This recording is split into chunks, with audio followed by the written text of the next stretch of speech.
Chaque appât que tu mets, tu te dis c'est peut-être pour la carte que tu cherches, tu vois. C'est vraiment fou.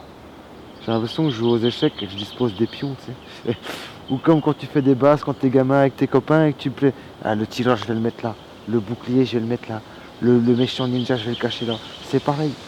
Chaque fois que je danse un appât, j'ai l'impression que je fais quelque chose, tu sais. Ah, j'ai mis ça là.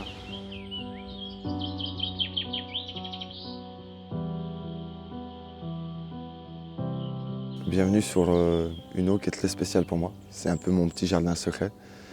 C'est une eau qui est sous-peuplée, qui est très petite et qui est extrêmement difficile. Je pense que ça va être une des eaux les plus difficiles que j'ai pêchées dans ma vie. Quand je suis arrivé dans la région il y a 12 ans, c'est mon ami Nicolas qui me l'a présenté, qui m'a dit que c'était une eau vraiment particulière, assez intime et où la pêche était vraiment ardue malgré que c'était tout petit.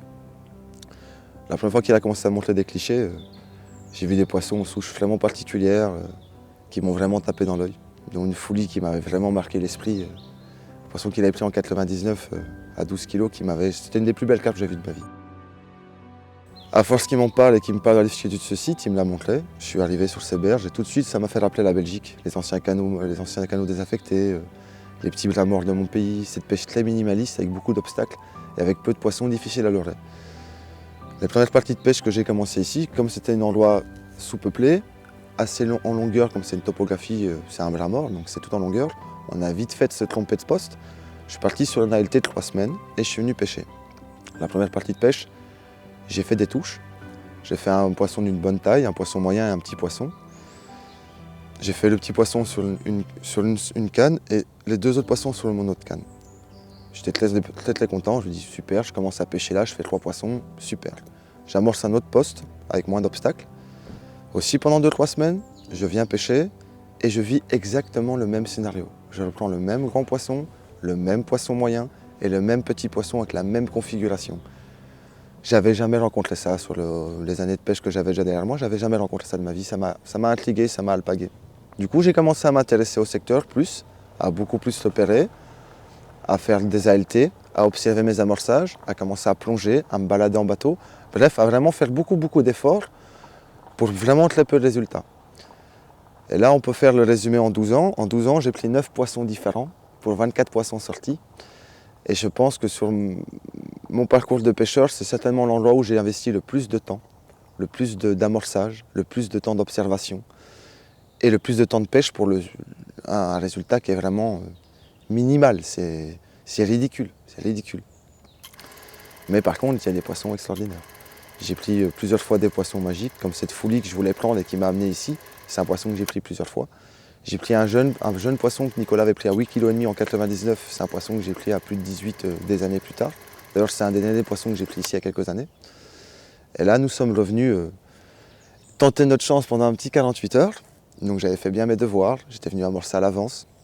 Comme c'est un spot assez atypique qui se situe au milieu du bras, ça fait plusieurs arches. Et plusieurs arches ne sont pas passables par les poissons. Il n'y a pas assez d'auteur d'eau en fait. Du coup, ça crée des points de rétrécissement sur le passage où il n'y a que 2-3 arches où les poissons peuvent passer. Donc ça crée des passages obligés par les poissons.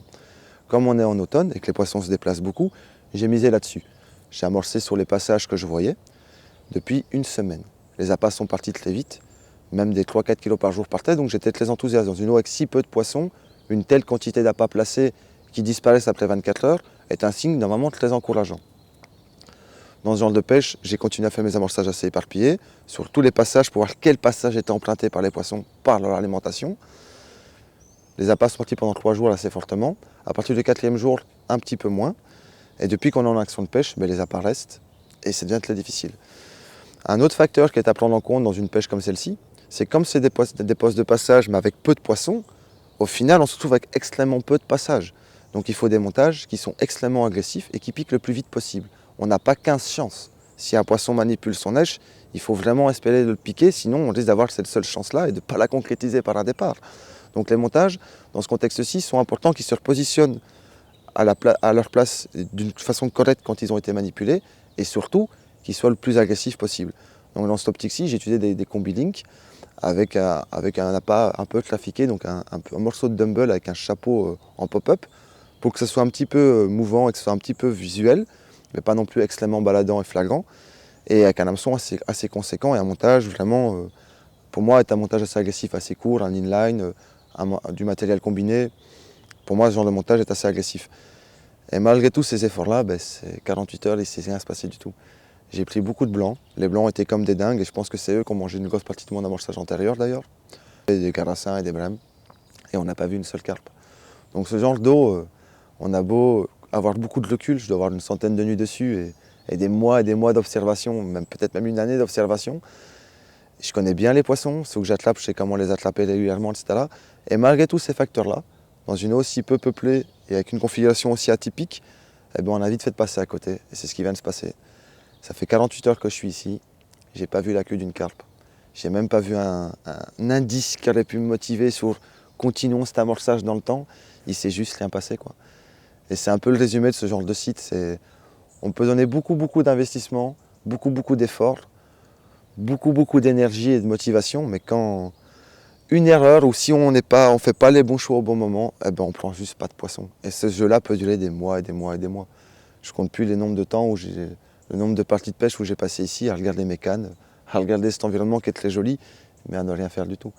C'est un peu ça le résumé de la pêche dans les endroits où il y a très peu de poissons. Il faut beaucoup d'obstination et de courage pour un résultat minimal.